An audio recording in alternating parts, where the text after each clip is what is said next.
La date du 29 novembre est donc confirmée pour la tenue des élections présidentielles et législatives.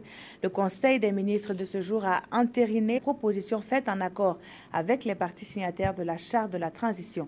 Souleymane Sanou et Léonore Ouedraogo. C'est confirmé, le 29 novembre prochain, les Burkinabés iront aux urnes pour les élections présidentielles et législatives. Pour le gouvernement, les dispositions sont prises pour que les élections puissent se tenir en toute sécurité.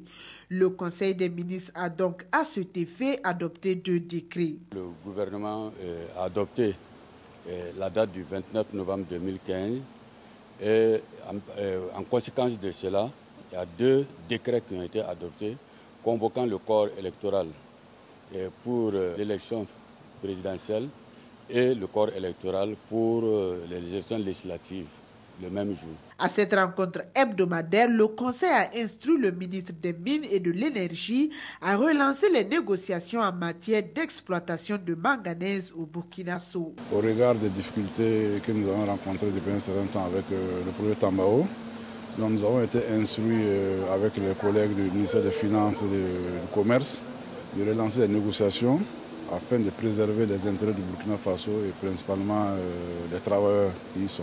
Avec le ministre de la Culture et du Tourisme, le Conseil a décidé de la création d'un fonds de développement culturel et touristique. Ce fonds de développement culturel et touristique est tout simplement parce que les 2 secteurs de la culture et du tourisme connaissent depuis un certain temps un certain dynamisme d'un point de vue des acteurs. C'est pour ça d'ailleurs que nous avons été inscrits comme étant prioritaires, n'est-ce pas, au niveau de la SCAD.